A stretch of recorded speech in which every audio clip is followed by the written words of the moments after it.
الحمدللہ رب العالمین والصلاة والسلام علی محمد الامین فاعوذ باللہ من الشیطان الرجیم بسم اللہ الرحمن الرحیم۔ خواتین و حضرات، ہم نے پچھلی نشست میں یہ طے کیا تھا کہ اس دفعہ ہم 3 مسائل کے بارے میں گفتگو کریں گے، اور اس میں جن لوگوں نے اپنا نقطہ نظر پیش کیا ہے ان کو بھی اس کا موقع ہوگا کہ وہ اس کی پوری طرح وضاحت کریں، اور باقی لوگ بھی اس میں شریک ہوں گے۔ اور یہ درخواست کی گئی تھی کہ لوگ ذہنی لحاظ سے تیار ہو کر آئیں، یعنی اس نشست میں مجھے چونکہ کوئی لیکچر نہیں دینا ہے، اگر کسی موقع پر مناسب ہوگا تو میں بھی اپنی کوئی رائے اس میں عرض کر دوں گا، لیکن یہ بڑی مفید بات ہوگی کہ لوگ خود اس میں حصہ لیں، اپنا اپنا نقطہ نظر پیش کریں، اس کے دلائل دیں۔ اس سے شاید مجھے بھی کچھ یہ جاننے میں موقع ملے کہ پچھلے کم و بیش 8-9 ماہ میں ہم نے جو گفتگو کی ہے، بات چیت کی ہے، تو اس میں لوگوں پر کیا واضح ہوا ہے۔ 3 مسائل جو اب تک اس نشست کے شرکاء کی طرف سے اٹھائے گئے ہیں، ان میں سے ایک مسئلہ دین کے ماخذ کا ہے۔ میزان کی ابتدا میں اصول و مبادی کے زیر عنوان یہ بیان کیا گیا ہے کہ دین کا تنہا ماخذ رسول اللہ صلی اللہ علیہ وسلم کی ذات والا صفات ہے۔ اس کے بارے میں شیخ افضال احمد صاحب نے اپنا یہ نقطہ نظر پیش کیا ہے کہ رسول اللہ صلی اللہ علیہ وسلم اب ماخذ نہیں ہے۔ اس میں تو شبہ نہیں ہے کہ اپنی زندگی میں وہی آخری ماخذ تھے، اور ان کے بعد اللہ تعالیٰ کا دین کسی اور ذریعے سے نہیں آیا، لیکن اب وہ ہمارے پاس قرآن اور سنت کی صورت میں جو کچھ چھوڑ کر گئے ہیں وہ ماخذ ہے، اور اس لحاظ سے اسی کا ذکر ہونا چاہیے۔ یعنی یہ بات بھی واضح کر دینی چاہیے کہ اپنے حین حیات رسول اللہ صلی اللہ علیہ وسلم ہی دین کا آخری ماخذ تھے، ان کے بعد اب جو وہ ہمارے پاس چیزیں چھوڑ گئے ہیں ہم ان کی طرف رجوع کریں گے۔ اس کے دلائل، پس منظر، یہ اشکال کیوں پیدا ہوتا ہے، اس کی وہ ظاہر خود موجود ہے، وضاحت کریں گے، اور میرا خیال یہ ہے کہ انہوں نے اپنی تحریر آپ لوگوں کو لکھ کر بھی دے دی۔ دوسرا مسئلہ جو زیر بحث آئے گا وہ داڑھی کا مسئلہ ہے۔ سنت کے مبادی بیان کرتے ہوئے میں نے یہ عرض کیا تھا کہ سب سے پہلی چیز جو کسی چیز کو سنت قرار دینے کے لیے ضروری ہے وہ یہ ہے کہ ہم یہ متعین کر سکیں کہ کیا وہ دین ہے۔ یعنی رسالت مآب صلی اللہ علیہ وسلم کا کسی چیز پر عمل کرنا یا کوئی بات کہنا تنہا یہ کافی نہیں ہے اس کو سنت قرار دینے کے لیے، بلکہ اس کے بعد یہ بحث ہوگی کیا وہ دین ہے۔ اور پھر میں نے یہ عرض کیا تھا کہ دین کیا ہوتا ہے، چنانچہ بڑی تفصیل سے میں نے یہ بتایا تھا کہ ایک واضح معیار ہے جس کے تحت کسی چیز کو دین قرار دیا جاتا ہے یا دین قرار نہیں دیا جاتا۔ تو اس بحث کے بعد حنیف ورک صاحب نے ایک تحریر لکھی تھی اسی طرح، اور اس میں انہوں نے یہ بیان کیا تھا کہ ان کے خیال کے مطابق یہ دین ہے، اور جب یہ دین ہے تو پہلے اصول کی بنیاد پر اس کو رد نہیں کیا جا سکتا، آگے کوئی مزید بات کی جا سکتی۔ دوسرا مسئلہ یہ۔ تیسرا مسئلہ وہ ہے جس پر دین کا صحیح تصور کے مباحث میں ہماری گفتگو اب آخر میں آ پہنچی تھی، اور رمضان کی وجہ سے ہم نے پھر اس مضمون کا مزید مطالعہ مؤخر کر دیا ہے، انشاءاللہ اس کے بعد پھر شروع کریں گے۔ خیال یہ تھا کہ اس پر بھی کچھ گفتگو کر لی جائے۔ اس میں بھی چند چیزیں واضح رہنی چاہیے۔ ایک یہ کہ میں نے اس کو اپنی اس کتاب میں بیان نہیں کیا، اور یہ بتا دیا تھا کہ اس کی وجہ یہ تھی کہ جس زمانے میں یہ شائع ہو رہی تھی اس وقت میں ابھی اس کے بارے میں چند ایسی چیزیں تھیں جن پر بہت واضح نہیں تھا، اور اس کے بعد میں اس پہ غور کرتا رہا ہوں، مزید بھی غور و فکر جاری ہے۔ اس وقت بھی میرا یہ پہلے خیال نہیں تھا کہ میں اس کو بیان کروں گا، لیکن پھر ایک دوسرے پہلو سے میں نے اس کو تفصیل سے کئی نشستوں میں یہاں بیان کر دیا کہ جو میرے ذہن میں سوالات ہیں وہ بھی، اور جو دوسروں کے ذہن میں پیدا ہوں گے ان کی روشنی میں بھی اس میں ہو سکتا ہے کہ بعض مشکلات اور حل ہوں۔ اور چونکہ علمی معاملات میں یہ ہوتا ہے کہ آپ کسی چیز کو ذہنی طور پر جب سوچتے ہیں تو اس میں کچھ خلا رہ جاتے ہیں، جب آپ اس کو بیان کرتے ہیں تو خود بیان کرنے والے پر واضح ہوتا ہے کہ یہاں یہ خلا تھا، اور دوبارہ غور کرنے کا موقع ملتا ہے۔ پھر یہ کہ جن لوگوں کے سامنے بیان کیا جاتا ہے ظاہر ہے کہ وہ بھی سوچنے سمجھنے والے لوگ ہوتے ہیں، تو وہ بعض اوقات کسی چیز کی نشاندہی کرتے ہیں۔ اور میرا تو خیر پچھلے 15-20 سال سے ہمیشہ سے یہ طریقہ رہا ہے کہ میں جب بھی کسی نئی رائے یا نئے نقطہ نظر پر پہنچتا ہوں تو اس کو مختلف پہلوؤں سے پھر بیان بھی کرتا ہوں، بلکہ بعض اوقات لکھ دیتا ہوں اور لوگوں کے سامنے رکھ دیتا ہوں کہ وہ اس پر نقد کریں، غور کریں، اور اس طریقے سے یہ معلوم ہے کہ بہت سی چیزیں ڈیولپ ہوتی رہتی ہیں، اور دین کے اور قرآن کے اور نبی صلی اللہ علیہ وسلم اور دوسرے انبیاء کے تعلیمات کے بہت سے پہلو واضح ہوتے رہتے ہیں۔ تو اس کی میں نے تفصیل کر دی تھی، اور مقصد اس سے بھی یہی تھا۔ اس میں جو مسئلہ سب سے زیادہ اہمیت کا حامل ہے وہ میں نے تفصیل سے بیان کر دیا، یعنی یہ کہ شہادت کا صحیح مفہوم کیا ہے، کیونکہ یہ قرآن میں صاف واضح ہے کہ ایک اصطلاح کے طور پر لفظ استعمال ہوا ہے، قرآن نے اس کو اٹھایا ہے، اور پھر وہ ایک باقاعدہ منصب کی حیثیت سے بیان کرتا ہے کہ قیامت میں بھی شہداء اٹھائے جائیں گے، اور دنیا میں بھی کہتا ہے کہ کچھ لوگوں کو شہداء بنایا گیا ہے، شہید بنایا گیا ہے۔ تو اس کے کیا معنی ہے، اس کا کیا مطلب ہے، اس کو میں نے اپنے حقیر علم کے حد تک متعین کرنے کی کوشش کی ہے۔ دوسرے یہ کہ جس جگہ پر اس کا ذکر آیا ہے وہاں جو تینوں امکانات ہو سکتے ہیں زبان و بیان کی روح سے، تو جب امکانات 3 یا 2 یا اس سے زیادہ ہوں تو پھر ظاہر ہے کہ یہ چیز سیاق و سباق کی روشنی میں دیکھی جاتی ہے کہ اس میں کس امکان کو ترجیح دی جائے گی۔ تو میں نے یہ اپنے دلائل عرض کیے ہیں کہ بظاہر حالات سورہ بقرہ میں بھی اور سورہ حج میں بھی، دونوں جگہ چونکہ یہ آیت آئی ہے، دونوں جگہ بڑے واضح قرائن موجود ہیں کہ اس کا تعلق ذریت ابراہیم کی دینونت سے ہے۔ 2 باتیں تو یہ آیت کی حد تک ہیں جو ان کو میں نے واضح کرنے کی کوشش کی۔ اس کے بعد ظاہر ہے کہ ایک اگلا مسئلہ یہ پیدا ہوتا ہے کہ جس ذمہ داری پر ان کو فائز کیا گیا تو اس ذمہ داری کے حدود کیا تھے؟ کیا ان کا دنیا میں رہنا، یعنی قومی حیثیت سے، ظاہر ہے کہ جب کسی قوم کو اٹھایا جاتا ہے تو اس میں افراد زیر بحث نہیں ہوتے، کیا رہنا، یا بنی اسرائیل کی طرح ان کے لیے بھی علاقے کا تعین کر دیا گیا تھا۔ میں نے جب صحابہ کرام، ظاہر ہے وہ بھی بنی اسماعیل ہی ہیں، تو ان کے بارے میں جب یہ لکھا تھا تو میں نے یہ عرض کیا تھا کہ اس میں علاقے کا تعین کیا رسول اللہ صلی اللہ علیہ وسلم نے، اور بالکل اسی طرح کیا ہے جس طرح کہ بنی اسرائیل کے لیے کیا گیا تھا۔ اب ظاہر ہے کہ یہ ایک حصہ ایسا ہے جس پر میں ابھی کوئی حتمی رائے نہیں رکھتا، مجھے بھی اس پر مزید غور کرنا ہے، اور میرا اپنا ایک غور کرنے کا طریقہ بھی ہوتا ہے، یعنی میں کن کن چیزوں کو سامنے رکھتا ہوں بھی آپ پوچھیں گے تو عرض کر دوں گا، غور کرنے کا کیا طریقہ ہے اس طرح کی چیزوں کا۔ تو اس میں یہ ایک بڑا اہم سوال ہے۔ ظاہر ہے کہ وہ بات آگے بڑھتی ہے تو پھر بھی اگرچہ جیسے میں نے تاریخ کے اوپر ایک نظر ڈال کے آپ کو بتا دیا ہے بہت آگے نہیں بڑھتی، لیکن اگر حدود کے تعین کے اس اصول کو مان لیا جائے جو بائبل میں بنی اسرائیل کے لیے بیان ہوا ہے اور جس کی تائید قرآن مجید سے بھی ہوتی ہے، تو پھر وہ سیدنا عثمان کے زمانے سے بھی آگے نہیں بڑھتی، یعنی دونوں شکلوں میں صورتحال مختلف ہو جاتی ہے۔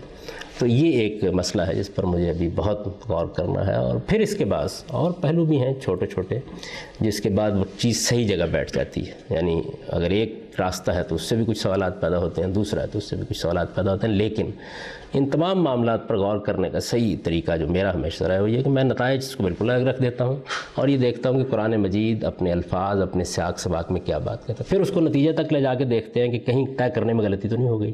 یہ عمل جب بار بار کیا جاتا ہے، بار بار کیا جاتا ہے اور آدمی دیانتداری سے اس کو کرے، اور پھر یہ کہ اس کے لیے اگر اللہ تعالیٰ نے تھوڑی بہت صلاحیت بھی دی ہو تو اللہ تعالیٰ واضح کر ہی دیتے ہیں بات کو۔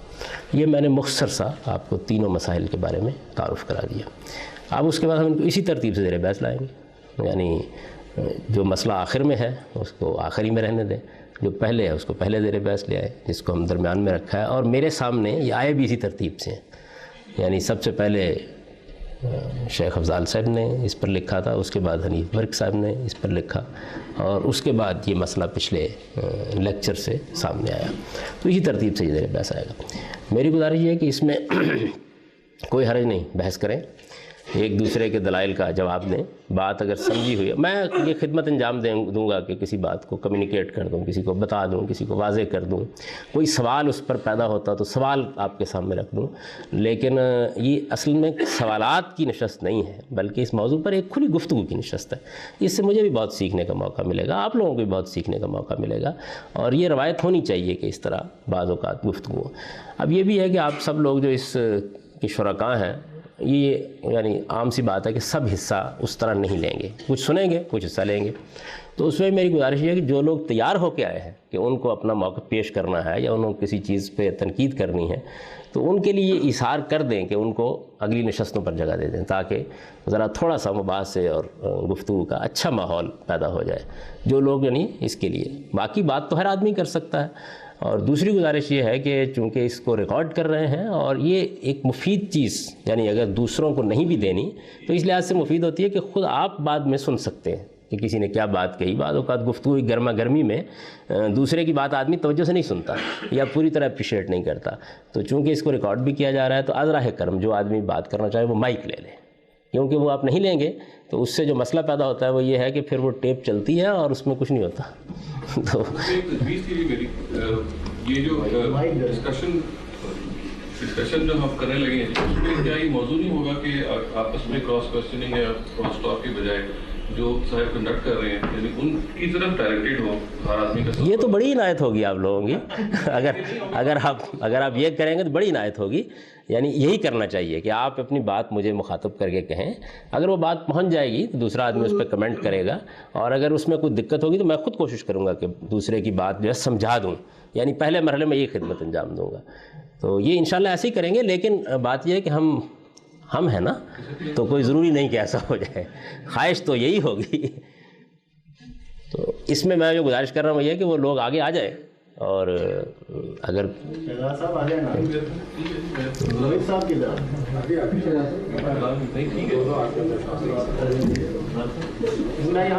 معیز صاحب سے بھی اور ان سے بھی خاص طور پر درخواست کی تھی, نادر صاحب سے بھی, لیکن وہ شاید حسب معمول تاخیر سے پہنچیں گے.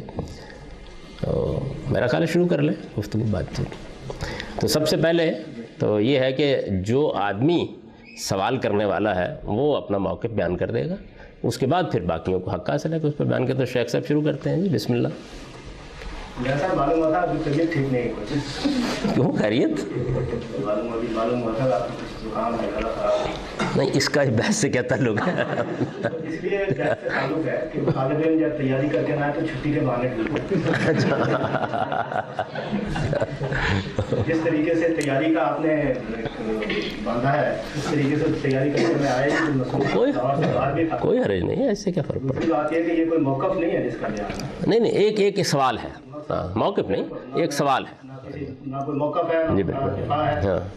نہیں بلکہ یہ کوئی بھی چیز ایسی نہیں ہے. یعنی تینوں ہی مسئلوں کی نوعیت یہ ہے کہ ایسا نہیں ہے, ایک نقطہ نظر محسوس ہوتا ہے کہ یہ ہونا چاہیے, بس اس سے زیادہ کچھ سوال کے علاوہ کوئی چیز نہیں ہے.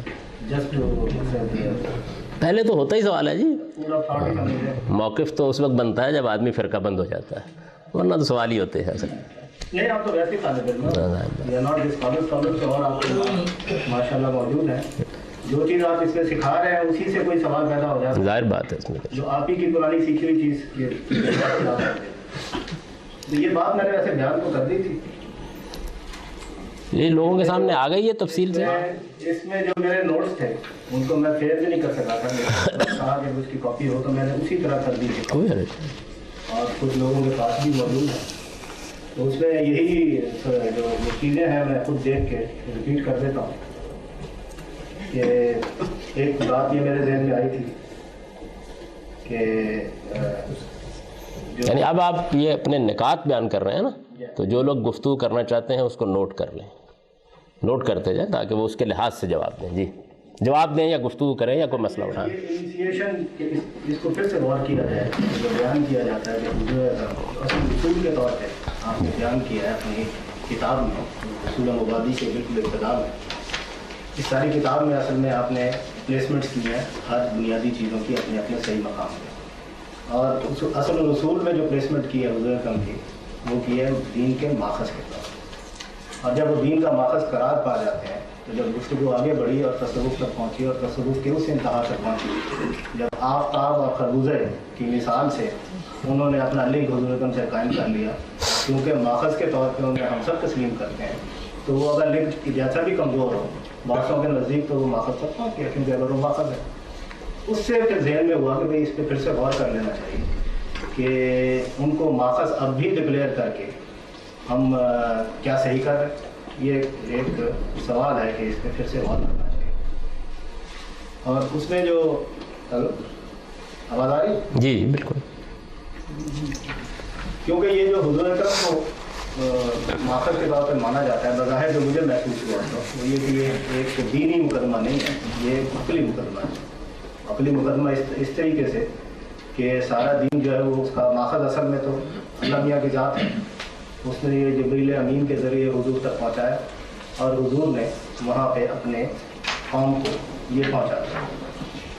اور چونکہ وہ آخری نبی تھے، اب اس کے بعد کوئی اور رسول یا نبی نہیں آنا، اس لیے آنے والے وقت تک وہ دین کا ماخذ ہوں گے، اس کے علاوہ کوئی ماخذ نہیں ہو سکتا. یہ بظاہر اس عقلی مقدمے کے اوپر یہ بیسڈ لگتا ہے.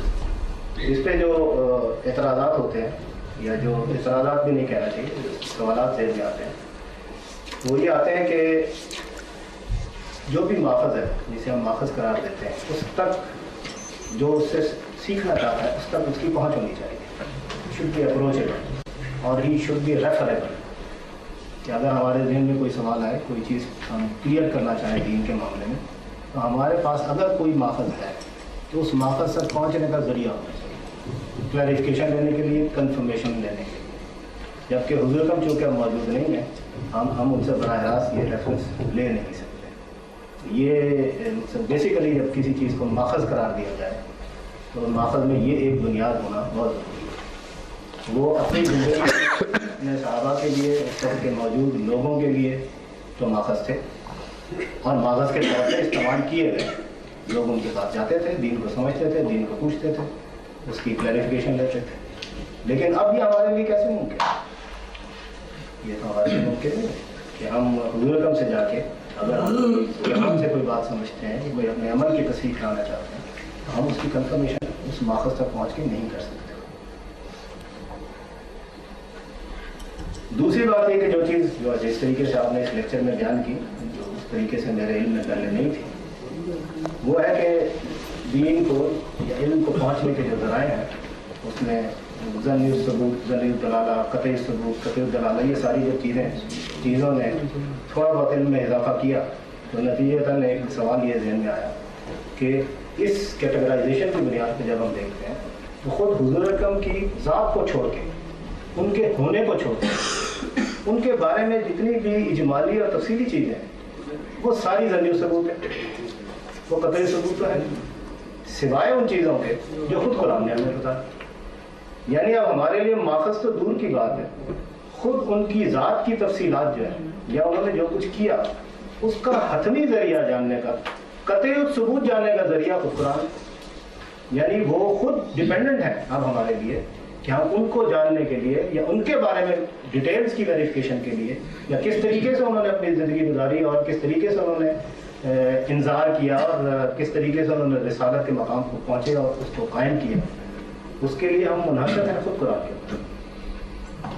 اس کی بھی براہ راست کسی قطعی ثبوت کسی چیز کے اوپر کے ذریعہ ہو.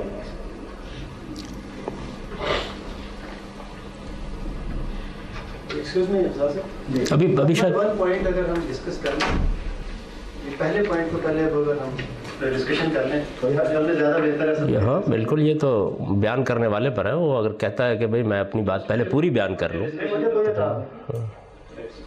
ایک مکمل پوائنٹ آپ کو ماخذ والے سے پہلے اصل میں وہ ماخذ کی ہی وضاحت میں یہ 3-4 علیحدہ پوائنٹس نہیں ہیں. ایسا نہیں کہ 3 باتیں ہیں، بلکہ وہ یہ بیان کر رہے ہیں کہ جو سوال پیدا ہوتا ہے، وضاحت کر دی نا کہ یہ کوئی موقف نہیں ہے، چند سوالات طالب علمانہ، تو سوال یہ پیدا ہوتا ہے. پہلی یہ وجہ ہے، دوسری یہ وجہ. دوسری بات یہ کہ ایسی بنیادی موقف کے لیے میرے ذہن میں یہ بات آتی ہے کہ صرف عقلی دلائل کافی نہیں. ہمارے پاس کوئی دینی دلیل، اس کے پیچھے کوئی قرآن کی آیت ہونی چاہیے، کوئی حضور اکرم کا ثابت شدہ بیان ہونا چاہیے. اگر وہ موجود نہیں ہے تو پھر ہمیں نئے سر سے غور کرنا چاہیے کہ کیا یہ موقف ہونا مطلوب، اتنا بنیادی موقف ہمیں اختیار کرنا چاہیے کہ نہیں. اور اس کا پہلا سوال یہ پیدا ہوتا ہے کہ کیا قرآن نے حضور اکرم کو ماخذ دین قرار دیا، یا حضور اکرم نے خود اپنے آپ کو ماخذ دین کو نہیں قرار دیا؟ اگر ایسا ہے سچویشن بالکل ڈفرینٹ ہوگی. اگر ایسا نہیں ہے پھر یہ ایک محل ہے کہ جس کی بنیاد پہ نئے سرے سے غور کیا جائے یا کیا جانا چاہیے.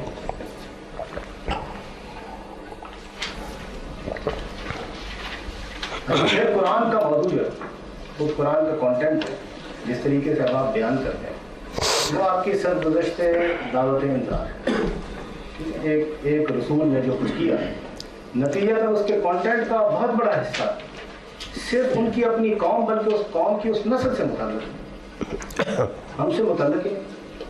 کتنی چیزیں ہیں ان کا بیان، یعنی ان کے ماخذ ہونے کا کے پہلو سے ذات خود کچھ اعمال کا نام ہے، عین دین ہے۔ اگر میں اپنی بات واضح کر سکتا ہوں تو قرآن بیسیکلی ایک ٹیکسٹ ہے جس سے دین ڈرائیو کیا جائے گا، اور اس کے کچھ اسٹیٹیوٹس ہوں گے، بے شک اس میں ہسٹری نہیں ہوگی، اس میں اور فیکٹس نہیں ہوں گے، اس میں شریعت، ایمانیات اور حکمت کے مباحث ہوں گے۔ سنت اس کے بالکل برعکس، ایسا نہیں ہے کہ قرآن کی طرح مدون شکل میں چیز موجود ہے اور سنت سے آپ نے دین تشہیر کرنا ہے۔ سنت بذات خود عین دین ہے۔ پہلا سوال یہ پیدا ہوتا ہے کہ اس پریزنٹیشن کے نتیجے میں پھر یہ کس طرح سے ریزالو کیا جائے گا اس بات کو؟ تو اگر آپ چاہتے ہیں تو اگلے سوال آپ سے کر دیتا ہوں۔ ہاں کر دیں، سوال کرنے میں کیا حرج ہے، کر دیں۔ بات یہ پیدا ہوتا ہے کہ ہم جب یہ کہتے ہیں کہ اس دنیا میں قرآن و سنت کو اب ہم ماخذ مانیں گے اور نسبت ہی دیں گے پیغمبر صلی اللہ علیہ وسلم سے، تو یہ سوال پھر ہنوز انریزالو رہ جاتا ہے کہ وہ قرآن و سنت خود چونکہ اس پر دنیا میں پائے جاتے ہیں کسی شکل میں، تو ان کو کہاں سے شخص کیا جائے گا؟ یعنی امت کے اجماع شخص کیا جائے گا؟ نبی صلی اللہ علیہ وسلم تو عالم موجود نہیں ہے، نسبت اصل میں پھر کوئی حیثیت نہیں رکھے گی۔ اس کی وجہ یہ ہے کہ آپ جب کہتے ہیں کہ موجود سے آپ شخص کریں گے اور موجود کے بارے میں پھر سوال پیدا ہو جائے گا وہ موجود کہاں سے آئے، یعنی وہ جب تک کہ آپ اس کی آخری کڑی تک نہیں پہنچیں گے زمین پر، میں یہ نہیں کہتا کہ اللہ تعالیٰ تک جائیں، زمین پر کے بعد آپ اس کی آخری کڑی تک نہیں پہنچیں گے تو پھر موجود صورت میں ہی سوال پیدا ہو جائے گا کہ قرآن و سنت کو ریفرنس پڑھنے کے بعد یہ خود کہاں سے آئیں۔ اس کی وجہ یہ کہ ظاہر ہے کہ سنت کا تعین ضروری ہے، قرآن کا بھی تعین ضروری ہے، اگرچہ وہ ایک کتاب شکل میں اور زبانی قرآن شکل میں موجود ہے۔ دوسرا سوال یہ ہے۔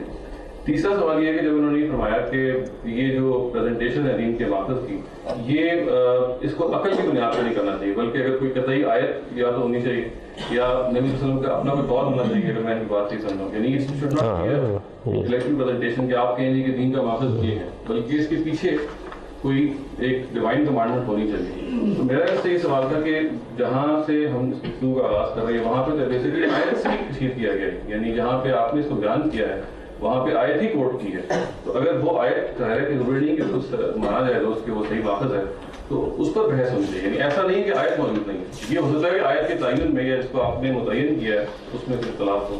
تو تیسری بات یہ تھی۔ چوتھی بات جو ان کی بات سے واضح ہوئی وہ یہ ہے کہ جیسے انہوں نے کہا کہ قرآن تخصیص میں کھڑا ہوا ہے، خاص طور سے قانون رسالت کے جو مباحث ہمارے سامنے پچھلے ہفتے بھی آئے، اس سے پہلے بھی آتے رہے، اور قرآن کا ایک بہت بڑا حصہ وہ ہے کہ جو اس کے ساتھ خاص ہے۔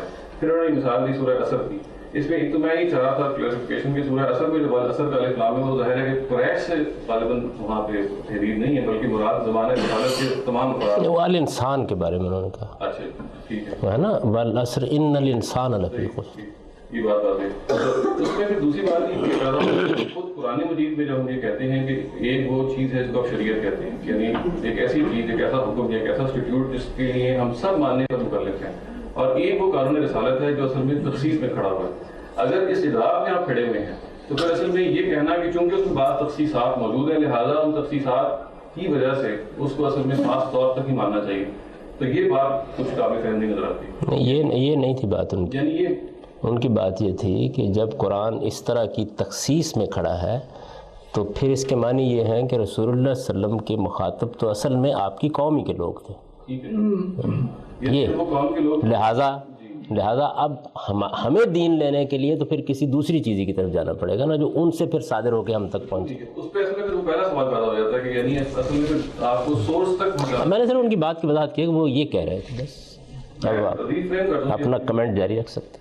تین نقطے جو ہیں، چوتھا مسئلہ یہ جو ہے کہ یعنی سنت بذات خود ماخذ ہے، یعنی ایسا نہیں ہے کہ سنت سے دین عکس کیا جاتا ہے۔ دوسرا یہ کہ قرآن و سنت کے بارے میں جب آپ یہ کہتے ہیں کہ وہ ماخذ ہے تو پھر ریفرنس پوائنٹ لازماً ماننا پڑے گا کہ وہ کہاں ہے، یعنی وہ امت ہے، کیونکہ ظاہر ہے کہ قرآن و سنت اس امت میں پایا جا رہا ہے، تو پھر اصل میں ماخذ یہ امت کا اجماع بن جائے گا نہ کہ قرآن و سنت بذات خود۔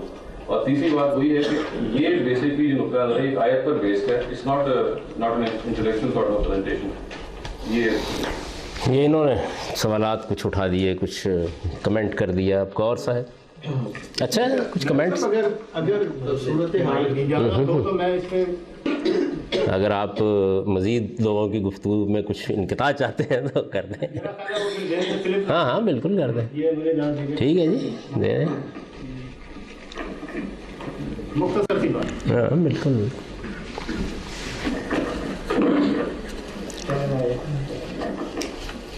ان کے سارے سوالات سمجھ میں ان کا مختصر سے میرے ذہن میں بات آتی ہے وہ یہ کہ جب ہم ماخذ بیان کرتے ہیں دنیا میں، فکر اقبال کا ماخذ کیا ہے؟ اقبال اس کی کتابیں اور نسبت کیا کرتے ہیں، یہ اقبال کی تصنیف کرتا ہے. اگر قرآن کے بارے میں یہ کہا جائے کہ دین کا ماخذ قرآن ہے، یہ لایا کون تھا؟ نبی لایا تھا. تو کیا ہے مقصد؟ آپ کو وہاں تک پہنچانے کی کیا ضرورت ہے؟ ہمارے لیے اب وہ بھی اسی طرح جیسے خدا غائب ہے، پھر خدا تک پہنچا دو. اس کی وجہ ایک بات یہ تو آپ ہی نے تجویز پیش کی تھی. دوسری بات، قرآن کی آیت اگر موجود ہے تو اس قرآن کی آیت کو پڑھ کے اس میں سے نکال دیں کہ اس میں ماخذ بیان کیا گیا. آپ نے قرآن کی آیت کا ایک حوالہ دیا کہ قرآن کی آیت موجود ہے، اسے پھر سے پڑھ کے اس کا ترجمہ کر کے مجھے بتا دیں کہ بھائی اس کے اندر لکھا ہوا ہے کہ حضور کا ماخذ ہے، پھر تو میں مان جاتا. بات ختم ہو گئی. اور کوئی صاحب جی اب شروع کریں گے یا آپ جو آپ پہ کمنٹ کریں گے؟ یہ فکر اقبال کا ماخذ وہ اقبال کی کتابیں، وہاں اس میں بات اس لیے ٹھیک ہے کہ فکر اقبال کی کتاب موجود ہے. یہاں پہ قرآن کے بارے میں آپ ایسا ہی کہہ سکتے ہیں کہ وہ موجود ہے. خود اصل میں قرآن مجید اصل میں نسخے کا کیونکہ محتاج نہیں ہے، امت کے تواتر سے ملا ہوا ہے، تو اصل میں یہ امت ہے جو کہ وہ دے رہی ہے، نہ کہ وہ نسخہ آپ کچھ دے رہا ہے. جبکہ اقبال اس میں ایک چھوٹی سی بات عرض کر دوں کہ اصل میں جو یعنی تاکہ گفتگو آگے بڑھ سکے، یعنی صورتحال یہ ہے کہ دین کے ماخذ کو جب آپ شروع کرتے ہیں تو یا اوپر سے کریں گے یا نیچے سے بیان کرنا شروع کریں گے نا. تو نیچے سے بیان کریں تو اس میں کوئی شک نہیں کہ اب تو ہم قرآن کے پاس جائیں گے. اچھا، اس کے بعد سنت دیکھیں گے، یہ ٹھیک ہے. اب میں لفظ کی بات نہیں کر رہا. کہاں سے ملے ہیں؟ امت کے اجماع سے. اب گویا اس سے اوپر کی کڑی اجماع ہو گیا. امت کا اجماع کہاں سے حاصل ہوا؟ صحابہ کے اجماع سے. اس سے اوپر کی کڑی آ گئی. اس کے بعد کیا ہے؟ رسالت مآب صلی اللہ علیہ وسلم. رسول اللہ کو کہاں سے ملا ہے؟ جبریل امین کے ذریعے سے. ان کو کہاں سے ملا ہے؟ اللہ تعالیٰ کے ذریعے سے. تو اصل میں جو بحث ہے وہ یہ ہے کہ کیا یہ کہا جائے دین کا ماخذ اللہ تعالیٰ ہے؟ کیا یہ کہا جائے دین کا ماخذ جبریل امین ہے؟ کیا یہ کہا جائے دین کا ماخذ رسول اللہ صلی اللہ علیہ وسلم ہے؟ کیا یہ کہا جائے دین کا ماخذ امت کا اجماع ہے؟ کیا یہ کہا جائے کہ دین کا ماخذ قرآن ہے؟ یعنی یہ ہے اصل میں. تو اس میں اصل میں کیا بات زیادہ موضوع ہے؟ ورنہ اگر دیکھیے آپ تو ہر لحاظ سے ہر چیز ماخذ ہے. یعنی ایک کڑی ہے نا. راوی سے ہم پانی لیتے ہیں اور راوی کا منبع کہاں ہے؟ کشمیر میں. دنیا میں اس دین کا نہیں، میں نے صرف وضاحت کی. میں ابھی کوئی بات نہیں کر رہا. میں یہ کہہ رہا ہوں کہ جو آپ بات کہہ رہے ہیں نا، یعنی اس کو کمیونیکیٹ کر لیں آپس میں کہ اصل سوال یہ ہے، اصل سوال یہ ہے. بس میں ابھی کوئی کمنٹ نہیں کر رہا ہوں، سن رہا ہوں. آیت تو موجود ہے، آیت پہ بھی بات کرنا چاہتے ہیں. جی میں ضرور کریں. انہوں نے کہا ہے نا کہ آیت سے وہ نکال. ہاں ٹھیک، اچھی بات. اگر آپ ابھی مؤخر کرنا چاہتے ہیں. جی کوئی اور صاحب اس میں؟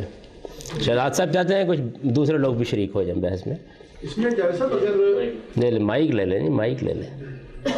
اس میں اگر یہ جو انہوں نے اپنے تیسرے نقطے میں یہ بات بیان کی ہے کہ آپ دین کے موجد نہیں بلکہ دین کا اصل ماخذ تو اللہ تعالیٰ ہے، یہ موجد اور ماخذ کے اندر جو انہوں نے فرق کیا ہے، اگر اس کو یہ واضح کر دیتے تو یہ زیادہ مناسب ہوتا. نبی صلی اللہ علیہ وسلم نے قرآن مجید کے مطالعے سے یہ بات معلوم ہوتی ہے کہ آپ نے اپنے آپ کو کبھی بھی دین کا موجد قرار نہیں دیا، بلکہ متعدد مقامات پر آتا ہے کہ نتبع الا ما یوحی الی. یہ لفظ میرا مقصد نہیں ہے، وہ سب لکھا گیا رہا. میں نے اسی لیے وضاحت کی تھی کہ لفظوں کی بحث کے بجائے ایک سادہ سا مسئلہ ہے، اور وہ سادہ سا مسئلہ یہ ہے کہ دین اللہ تعالیٰ نے دیا، جبریل امین کے ذریعے سے رسول اللہ کو ملا، رسول اللہ صلی اللہ علیہ وسلم کے ذریعے سے وہ صحابہ کرام کو ملا، صحابہ کرام کے ذریعے سے وہ اب امت کے اجماع کو ملا، اور وہاں سے اب ہمارے پاس قرآن سنت کی شکل میں پہنچ جاتا ہے. تو اس میں کیا کہا جائے؟ یعنی یہ ہے سوال. اس میں میرا خیال لفظی بحث کے بجائے بس اس سادہ چیز کے اوپر بات کرنی چاہیے. اس میں ایک چیز پر انہوں نے کمنٹ کیا ہے آیت کے مطلب پر، وہ تو آپ سمجھائیں گے تو ہو سکتا ہے کہ وہ قائل ہو جائے، لیکن دوسری پر نہیں کمنٹ کیا انہوں نے کہ سنت کو کیسے ماخذ کہا جائے گا. اس لیے وہ ابھی باقی ہے، ان کا کمنٹ ہم سنیں گے. تو میری گزارش یہ ہے کہ اصل بات پر کانسنٹریٹ کر کے اگر اپنی اپنی رائے دیں تو اسے سیکھیں گے ہم. باقی یہ ہے کہ وہ الفاظ تو ہوتے رہتے ہیں. اس میں کیا اس میں جیسا بات یہ ہے کہ جب ہم یہ کہتے ہیں کہ نبی صلی اللہ علیہ وسلم دین کا تنہا ماخذ ہیں تو اس وقت ہمارے پیش نظر جو بات ہوتی ہے وہ یہی ہے کہ یہ اس کا جو مبدا ہے اللہ تعالیٰ، اور پھر اس کے بعد جو دوسری کڑی ہے جبرائیل، اس کے بعد تیسری کڑی جو ہے وہ نبی صلی اللہ علیہ وسلم ہے، اور ان کے ذریعے سے جیسے کہ باقی آپ نے مراتب بیان کیے ہم تک یہ دین پہنچا اور قیامت تک آنے والے لوگوں تک یہ دین پہنچتا رہے گا. جب ہم یہ کہتے ہیں کہ ہمارے اس زمین پر دین کا تنہا ماخذ نبی صلی اللہ علیہ وسلم کی ذات ہے تو اس وقت اصل میں ہم وہ تیسری کڑی ہی بیان کر رہے ہوتے ہیں. اور اس حوالے سے وہ دین جب نبی صلی اللہ علیہ وسلم سے آگے ہم تک ان دو ذرائع سے منتقل ہوتا ہے، اجماع کے ذریعے سے، صحابہ کرام کے ذریعے سے، پھر اس کے بعد اس کے آگے معاملات چلتے ہیں، تو اس وقت اس سے اس بات کی نفی نہیں ہو جاتی کہ نبی صلی اللہ علیہ وسلم اور دین کا ماخذ نہیں رہے. یہ بات کہ اس تک براہ راست رسائی ہونی چاہیے، یہ میرا نہیں خیال کہ یہ بات کسی ماخذ سے استفادہ کرنے کے لیے یا وہ ذمہ داریاں جو ماخذ ہم پر عائد کرتا ہے ان کو پورا کرنے کے لیے، یہ ان کا سوال نہیں ہے جس پہ آپ کمنٹ کر رہے ہیں. ان کا سوال نہیں، ان کا سوال یہ ہے کہ بھئی دین کی نسبت اخذ کرنے کے لحاظ سے 6 چیزوں کی طرف ہو رہی تھی، تو کیا وجہ ہے کہ اس کی نسبت آپ نے درمیان میں ایک تیسری کڑی کی طرف کر دی؟ یعنی اگر پھر کرنی تھی تو اللہ تعالیٰ کی طرف کر دی جاتی، اگر اس کے بعد کرنی تھی تو جبریل امین کی طرف کر دی جاتی. تو وہ کہتے ہیں خاص اس جگہ پہ رکنے کی کیا وجہ ہے؟ کیونکہ غیر محسوسات سے محسوسات کی دنیا میں جب لنک بنتا ہے تو اللہ تعالیٰ جب مائک لینا پڑے گا جی، یہ ساری بات آپ کی کل عدم ہوگی، سنی نہیں ہم نے. میرے خیال میں جیسے آپ نے کہا لنک آخر تک اللہ تک پہنچا ہے، ہم حضور اکرم صلی اللہ علیہ وسلم تک کیوں لنک کو بناتے ہیں آخر میں؟ اس لیے کہ وہ محسوسات دنیا میں ایک واحد کڑی ہے جس کو ہم محسوس کر سکتے ہیں.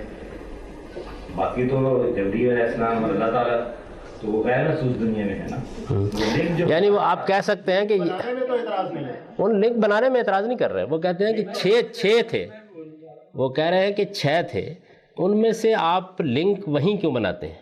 یہ ہے سوال. وجہ کیا ہے؟ وہ کہتے ہیں بڑا سادہ، یعنی یوں کیوں نہ جملہ لکھ دیا جائے. یعنی ان کے کہنے کا مطلب یہ ہے کہ جملہ ایسے کیوں نہ لکھ دیا جائے کہ دین اللہ کی ہدایت ہے، جبریل امین کے ذریعے سے نازل ہوا ہے، رسول اللہ تک پہنچا ہے، اور وہاں سے یہ محمد الرسول اللہ قرآن اور سنت کی صورت میں ہمارے پاس موجود ہے. سرکار میری درخواست یہ ہے کہ تقریباً 38 منٹ تو گزر چکے ہیں پہلے سیشن، اور جو میں سمجھا ہوں انہوں نے سوالات کے پہلے جو اٹھائے تھے یہ 3 بنیادی سوالات ہیں، جس میں سے صرف ایک کو تھوڑا سا شہزاد صاحب نے کیٹر کرنے کی کوشش کی، اس پہ گفتگو کر لیں. ان کا پہلا سوال یہ تھا کہ کیا دین میں اس کا ذکر ہے، کہیں کوئی چیز ملتی ہے؟ وہ شہزاد صاحب کہہ رہے ہیں کہ واحد سے ثابت کر دیں گے، انہوں نے کہا کہ کر دیں. ایک یہ بات انہوں نے کہی کہ وہ جو ماخذ وہ کرنے لگے تھے، آپ موقع آپ کو دے دیا. اپروچبل ماخذ کو ہونا چاہیے، تو گفتگو یہ ہونی چاہیے بجائے اس کے کہ اس میں کوما تھا یا نہیں تھا. انہوں نے لفظ کیا استعمال ہوا کہ ماخذ کو اپروچبل نہیں ہونا چاہیے یا ہونا چاہیے، اگر نہیں ہونا چاہیے تو ایک بات تو ختم ہو جائے گی. اور تیسری بات یہ ہے کہ رسول اللہ علیہ وسلم کے بارے میں جو ساری باتیں ہیں وہ ظنی ثبوت ہے. گفتگو اس کے اوپر ہو جائے کہ بھائی ظنی ثبوت نہیں ہے، یا ماخذ کے بارے میں جو گفتگو ہو وہ ظنی ثبوت نہیں ہونی چاہیے. تو اس طرح کسی نتیجے پہ پہنچے. 38 منٹ تو ہو گئے ہیں، ایک سیشن ہو جائے گا، بھی 2 باقی ہیں، 40 منٹ ہو گئے. تو یہ میری درخواست یہ ہے کہ شہزاد صاحب جو ہیں وہ اس چیز کے اوپر جو ڈاکٹر صاحب نے بھی کہہ دیا تھا کہ بھائی اس کو مجھے ثابت کر دیں آیت کے اندر، تاکہ ایک بات تو طے ہو، باقی 2 رہ جائیں. میرا خیال ہے کہ یہ اچھا، میں صرف ایک چیز کی طرف توجہ دلا دوں کہ اصل میں جو اس کتاب میں پورا جملہ ہے، توجہ دلا رہا ہوں صرف، وہ پورا جملہ جو ہے وہ پورا جملہ ہے ایک، اور وہ ختم نہیں ہوتا ماخذ کے لفظ پر. وہ پورا جملہ یہ ہے کہ اس دنیا میں دین کا تنخواہ ماخذ محمد الرسول اللہ ہے، اور ان سے یہ دین ہم کو 2 ذرائع سے ملا ہے. یعنی اصل میں پورا جملہ یہ ہے، جو پورا جملہ ہے نا اس کو سامنے رکھ کر پورا جملہ یہ ہے. یہ ایسے ہے جیسے آپ یہ کہیں کہ دین راوی کے پانی کا تنہا ماخذ کشمیر کی وادی لولاب ہے، اور اس سے یہ پانی ہم کو شادرے کے مقام پر مل جاتا ہے. یعنی پورا جملہ یہ ہے. اس پورے جملے کو سامنے رکھیں گے نا تو پھر زیادہ بہتر کمنٹ کریں گے آپ.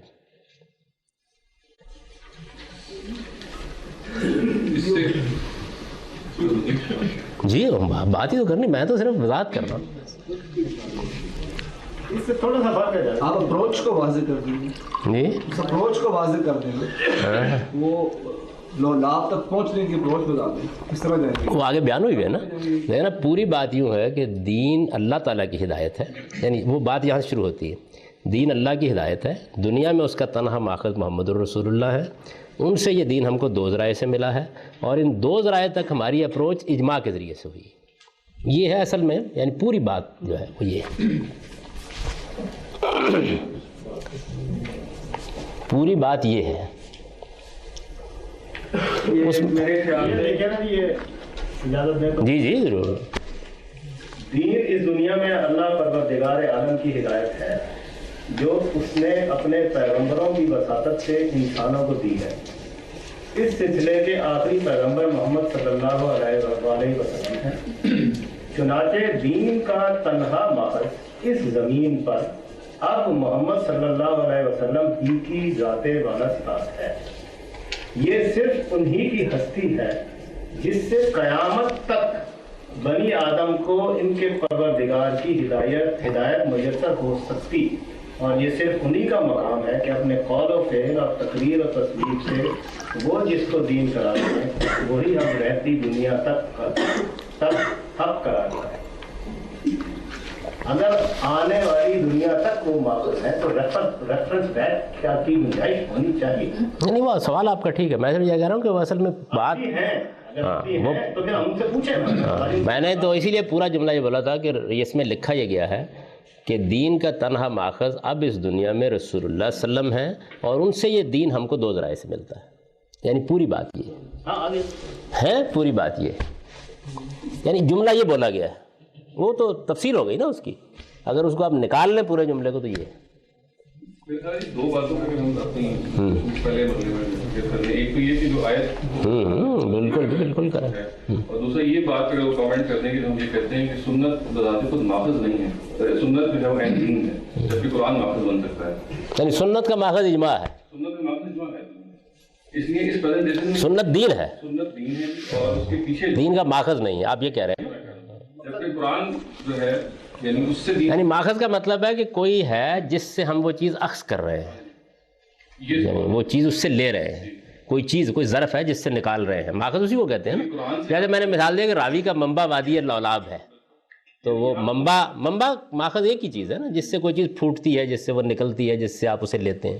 سنت کی جگہ میں وادی لولاب اور کشمیر کی وادی ایک ہی, یہ کہتے ہیں آپ. نہیں, پانی اور اصل میں وہ ایک ہی ہے. یعنی ایسے ہے جیسے کہا کہ راوی کا پانی راوی کے پانی کا ماخذ ہے. یہ ہے ان کا اعتراض. ایک اعتراض یہ. اچھا تو آیت پر آپ کمنٹ کر دیں اب میرا خیال, یا کوئی اور صاحب کرنا چاہتے ہیں؟ آپ نے مطالعہ کیا آیت کے جو ورڈز ہیں, آیت ظاہر ہے کہ اپنی ان الفاظ کے علاوہ دو اور مقامات جو بھی آئیے آپ نے اس کو چوز کیا تھا, حضرت آپ نے پڑھایا تھا, بتایا اس کی وجہ کیا ہے. تو اس آیت پر ظاہر ہے یہ تو آپ نے پیش کی بھی آیت, سوال اس پر اس پہ ہونا چاہیے کس نے وہ بات. یعنی وہ آیت جو ہے یہ قرآن کی واحد آیت ہے جو دین کا کنٹینٹ بیان کرتی ہے, اور اس میں نسبت رسول اللہ سے کی گئی. یہ ہے اصل میں استدلال ان کا. یعنی اس میں دین کی جو نسبت کی گئی ہے نا, یتلو علیہم آیا, وہ پڑھے گا, وہ یعلمہم الکتاب, وہ سکھائے گا. یہ ہے اصل میں استدلال کی وجہ. دین کہیں اور بیان نہیں ہوا قرآن میں. اسی آیت میں 3 جگہ بیان ہوا ہے, اور تینوں جگہ جو نسبت کی گئی ہے وہ رسول اللہ سے کی گئی ہے. جی, وہ شریعت اور حکمت کی تعلیم دے گا یا دیتا ہے کون؟ یعنی رسول اللہ. تو آگے چلیں جی, مزید چلیں. وہ آپ نے اشارہ کر دیا کہ آیت میں یہ پہلو ہے جس کی وجہ سے کہا گیا یہ. بات یہ کہ ساری بات کو اگر بیان ہی بغیر کسی ماخذ کے حوالے سے کر دیا جائے حضور اکرم کی وفات کے بعد, تو اس میں کیا کمی بات ہے بیان کرنا؟ یہ تو پھر لفظ کا مسئلہ ہو جائے گا. میں نے عرض کیا نا کہ بات یوں ہی بیان کی جا سکتی ہے کہ دین اللہ کی ہدایت ہے, انبیاء علیہم السلام کے ذریعے سے پہنچا ہے, آخری مرتبہ اللہ کی ہدایت یہ رسول اللہ کے ذریعے سے دنیا تک پہنچی ہے. اصل میں اس میں جو ہے وہ یہ بتاتا ہے کہ آخری مرتبہ اب دنیا میں اللہ کی ہدایت پہنچ گئی ہے. یعنی اب وہ کہیں اور سے نہیں لی جا سکتی. اب کہیں اور سے نہیں لی جا سکتی. یعنی ہر حال میں اس کی رسول اللہ سے نسبت ہوگی, اور رسول اللہ سے وہ 2 ذرائع سے ملا ہے, اور ان 2 ذرائع کی نسبت جو ہے وہ قطعی ذریعے سے ہے, یعنی اجماع ہے. یہ پوری بات ہے. یہ بہتر بیان ہو سکتی ہے، وہ حتمی تھوڑی ہے۔ یہ پرٹنٹ سوال بنتا ہے کہ قرآن میں اس موضوع کو لاتا ہے تو پھر جو ہے کہ ہمیں اس کو کاپی دینی چاہیے، اگر نہیں لاتا تو پھر تو بحث۔ وہ تو اشارہ ہو گیا نا، مطلب قرآن لاتا ہے، کوئی آدمی کہہ سکتا ہے جی اس کو دوسرے آخری نبی ہے، ہاں اس کے حوالے سے اسی نے آ کے بیان کرنا ہے اور انبیاء ہی بیان کریں۔ یعنی ایسے ہے کہ جیسے اس دنیا کو، یعنی کتاب کے مصنف نے ایسے کیا ہے کہ یہ دنیا پڑی ہوئی ہے اور یہ خدا ہے، اور اس سے محمد الرسول اللہ کو پہنچ گیا ہے۔ اب وہ بعد کے زمانوں کو اصل میں درمیان سے ہٹا رہا ہے، یعنی یہ ہے گویا اس میں پریزنٹیشن یہ ہے کہ آسمان سے ایک چیز آ کے محمد الرسول اللہ نے ہم کو دے دی، ہم کو مطلب پوری انسانیت کو دے دی ہے۔ یہ یعنی وہ لکھتے وقت میرے سامنے چیز ہے، وہ زمانی نہیں ہے، وہ کہنا یہ ہے کہ یہ ہے اصل میں، یعنی انسانیت یوں کھڑی ہے، اور اب انسانیت کہاں سے دین لے؟ وہ آسمان سے لے گی نا، خدا سے لے گی اصل میں، تو خدا سے لینے کا کوئی ذریعہ نہیں ہے سوائے محمد الرسول اللہ۔ اس لیے وہ پوری بات یوں ہے کہ محمد الرسول اللہ، یعنی کہنے والے کا مقصد یہ ہے، اس سے بہتر تعبیر ہو سکتی ہے، کوئی جو بھی بحث کرے گفتگو کرے۔ یعنی ایک تو وہی سوال ہے لکھنے والے کے سامنے کہ وہ سنت کو ماخذ نہیں کہہ سکتا، یعنی اسے پھر کہنا پڑے گا کہ دین دو صورتوں میں ہے، ایک قرآن اور ایک سنت، اور یہ بات قرآن کے بارے میں ٹھیک نہیں ہے، سنت کے بارے میں ٹھیک ہے۔ یعنی اگر وہ یہ جملہ بولے کہ دین دو صورتوں میں ہے، ایک قرآن ایک سنت، تو سنت کے بارے میں یہ جملہ ٹھیک ہو جائے گا، قرآن کے بارے میں ٹھیک نہیں ہوگا، قرآن میں صرف دین نہیں۔ اور اگر وہ یہ کہے کہ دین کا ماخذ قرآن اور سنت ہے، تو ماخذ کے لفظ کا قرآن کے لیے بولنا ٹھیک ہوگا، سنت کے لیے بولنا ٹھیک نہیں ہوگا۔ اور اگر وہ یہ کہے کہ دین کا ماخذ امت کا اجماع ہے، تو امت کا اجماع کسی بھی چیز پر ہو سکتا ہے، اس نے متعین کر دیا کہ نہیں وہ قرآن اور سنت ہیں جن پر امت کا اجماع ہے۔ اب صرف مسئلہ یہ رہ جاتا ہے کہ ہیں، اچھا ویسے جو افضال صاحب نے اس کی ترمیم کی اس میں بھی لکھا ہے کہ دین کا ماخذ رسول اللہ صلی اللہ علیہ وسلم تھے، اب انہوں نے پھر آگے ماخذ کا لفظ نہیں استعمال کیا، بس صرف تھے اور ہے کا فرق۔ یعنی میں نے یہاں ہے، اصل میں میں نے ہے اس معنی میں استعمال نہیں کیا، میں نے استعمال کیا جس طرح آپ کہتے ہیں لا الہ الا اللہ محمد الرسول اللہ، یعنی اللہ کے سوا کوئی الہ نہیں اور محمد صلی اللہ علیہ وسلم اللہ کے رسول ہیں، یعنی یہ اتھارٹی کا بیان ہے نہ کہ موجود ہونے کا بیان ہے۔ جیسے بریلوی لوگ استدلال کرتے ہیں نا، کہتے ہیں رسول اللہ زندہ ہے، کیسے؟ ان کا کلمہ پڑھو، ان کا لا الہ الا اللہ محمد رسول اللہ کا ترجمہ کرو، ان کا اللہ کے سوا کوئی معبود نہیں، محمد اللہ کے رسول ہے نا بھائی، ہے، کہتے ہیں اس کا ترجمہ ہے کیوں کرتے ہو، زندہ ہیں تو کرتے ہو۔ یہ بھی ایک مسئلہ ہے، خیر جاری رکھیں گے گفتگو۔ اور کوئی صاحب؟ یعنی اب تک جو نکات واضح ہوئے ہیں وہ آہستہ آہستہ بہت سی چیزیں کھول رہے ہیں۔ اس میں جو ایک لفظ ہے اس جملے میں جو آپ یوز کیا آپ نے، میرے خیال اصل مسئلہ یہ لفظ ڈال رہا ہے، تو اس میرے خیال بنیادی غلطی جو ہو رہی ہے وہ یہ ہے کہ سیاق سے جملہ کاٹ کر سامنے پیش کیا گیا ہے۔ ان کی اصل میں جملہ یوں ہے کہ یعنی جو پیچھے بات چلی آ رہی ہے کہ دین اس دنیا میں اللہ پروردگار عالم کی ہدایت ہے جس نے اپنے پیغمبروں کی سعادت سے انسانوں کو دی ہے۔ اس سلسلے کے آخری پیغمبر محمد صلی اللہ علیہ وسلم ہیں، چنانچہ دین کا تنہا ماخذ زمین پر اب موسیٰ نہیں، عیسیٰ نہیں، غلام احمد قادیانی نہیں، بلکہ محمد صلی اللہ علیہ وسلم کی ذات والا صفات ہے۔ یہ اصل میں پیچھے اگر ملا دیا ایک جملے کو تو اب کا مسئلہ حل ہو جاتا ہے۔ بھائی موسیٰ عیسائی کافی تھے، آپ نے غلام احمد قادیانی صاحب کا اس زمرہ پیغمبرہ میں کیوں ذکر کر دیا؟ نسبت کے تعلق سے تو کوئی اعتراض نہیں، یہ دین ہی کے ذریعے پہنچا ہے، اس کے اوپر تو کوئی نہ اعتراض ہے نا، یہ تو وہ صرف لفظ ماخذ کے استعمال پر ہے بس، ماخذ کے استعمال پہ، جس طرح وہ ہے کا لفظ اگر آپ مناسب سمجھے تو اس کی کنسٹرکشن تھوڑی سی اگر مناسب سمجھے تو چینج کر دیں گے تو شاید۔ وہ خود انہوں نے ماخذ کو تھی میں کر کے آگے وہی بات لکھی ہے۔ ہاں یہ وہ ایسے ہی کیا انہوں نے، میں نے اس کے بعد کیا ہے جب آپ نے اسی وقت یہ سوال اٹھا دیا تھا کہ پھر اس کا ماخذ سنت کا کیسے نکالیں، اسی کا حل میں نے اپنی جو تجویز کردہ وہ تحریر ہے اس میں ماخذ کے ایشو کو نکال دی تھی۔ اگر تو کوئی اہم بات کوئی اور صاحب کہنا چاہتے ہیں نا، اچھی گفتگو ہو گئی ہے اب، یعنی گویا بات یہ ہے کہ ان کے نکات آپ کے سامنے لکھے ہوئے آ گئے ہیں، کچھ چیزوں کی طرف اشارہ کیا گیا ہے۔ ایک یہ کہ جو آیت ہے وہ قرآن مجید میں واحد آیت ہے کہ جو دین کے کنٹینٹ کو بیان کرتی ہے، تو اس میں نسبت رسول اللہ سے کی گئی ہے، اور یہ وضاحت کرنے کی کوشش کی گئی ہے کہ ہے کا لفظ در حقیقت رسول اللہ کی دوامی حیثیت کو بیان کرتا ہے، نہ کہ موجودگی کو بیان کرتا ہے، جیسے کہ ادب میں عام طور پر ہم کرتے ہیں. جیسے میں نے مثال دی کہ محمد اللہ کے رسول ہیں، مطلب یہ اتھارٹی ان کی مانی جا رہی ہے، تو وہ ماخذ ہیں کا مطلب یہ نہیں کہ دین ان سے جا کے لیا جائے گا، اس کا مطلب یہ ہے کہ دین دنیا والوں کو اب انہیں سے ملے گا، یہ مطلب ہے اس کا. تو یہ ایک توضیح کی گئی ہے اس میں، یعنی توضیح جواب نہیں ہے، توضیحات ہیں مختلف نوعیت کی. دوسرا یہ ہے کہ اگر اس کو تھیم میں بدل دیا جائے جیسے کہ انہوں نے بدلا ہے، تو پھر بھی ماخذ کا لفظ وہیں، یعنی انہوں نے بھی جب غور کیا تو استعمال وہیں کیا ہے ماخذ کا لفظ، لیکن اس ہے کو تھیم میں بدل دیا. یہ ہو گئی گفتگو کافی ہے میرا خیال. اب دوسرے مسئلے کو فلوٹ کر لیتے ہیں، اور اگر مزید کچھ سوالات پیدا ہوں گے تو پھر کبھی نشست ہو جائے گی، لیکن سارے ہی مسئلوں کا تار ہو. کوئی اور صاحب تو نہیں، یعنی کوئی صاحب اس میں مزید کوئی کمنٹ کرنا چاہتے ہوں تو وہ کر دیں. اچھا، علمی معاملات میں کوشش نہیں کرنی چاہیے فیصلہ کرنے کی، اس کو غور کا مواد سمجھیں. مختلف پہلو سامنے آ گئے، سوال کرنے والا غور کرتا ہے، جواب دینے والا غور کرتا ہے. بعض اوقات جواب دینے والے کو جواب دینے کے بعد پتہ چلتا ہے کہ اس نے غلط جواب دیا ہے. تو یہ سارا عمل جو ہے دنیا میں جاری رہتا ہے. تو دوسرا اٹھا لیں، کوئی اور صاحب تو نہیں کوئی بات کرنا چاہتے؟ کیا مطلب؟ ابھی تو نہیں ہوا، 2 منٹ ہے. چلیے 2 منٹ پھر اسی پر کوئی گفتگو کر لیں، مزید کوئی کسی صاحب نے کر لیں. یہ عامر صاحب آئے ہوئے ہیں بھائی کراچی سے، تو ثبوت جو ہے ہمارے آخری دور کے عالم تو یہی ہیں. ہمارے فکر کا آخری ماخذ تو یہی ہے بھائی.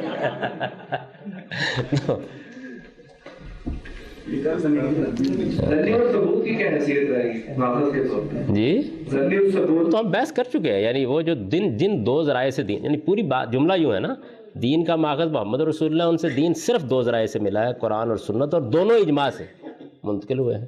تو وہ ظنی ثبوت تو اگر ماخذ کو علی اطلاق لیں تو بحث پیدا ہوتی ہے، ورنہ اگلے جملے یہ واضح کر دیا بظاہر. اصل میں میرا خیال یہ کہ ان کی بات جو ہے وہ اب تک میں سمجھا وہ یہ کہ پریزنٹیشن میں یہ پہلو پیدا کر دیا جائے. تو یہ ہے ظنی ثبوت. پلیس کا کس کو ضمنی ثبوت کر دیا ہوا ہم نے، حدیث کے اوپر بحث کرتے ہوئے کرا ہے، کہاں کریں گے؟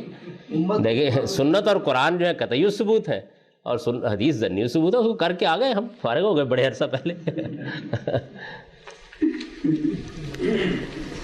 تو یہ تو دیکھیے پریزنٹیشن ایک ایسی چیز ہے کہ اس پہ بہت غور کرنا چاہیے. اس میں ظاہر ہے کہ میں نے کئی چیزوں کو تبدیل کیا ہے دوسرے ایڈیشن میں. اب میں انشاءاللہ ابھی مجھ سے کینیڈا میں ہمارے دوست اور میرے عزیز شاگرد آصف افتخار سے ڈاکٹریٹ کر رہے ہیں ہمارے ہی فکر کے اوپر. تو انہوں نے کچھ سوالات کی تھی ہجرت کے بارے میں، بہت بحث کی، تو میں نے پورا پیراگراف آپ دیکھیں تبدیل کر دیا.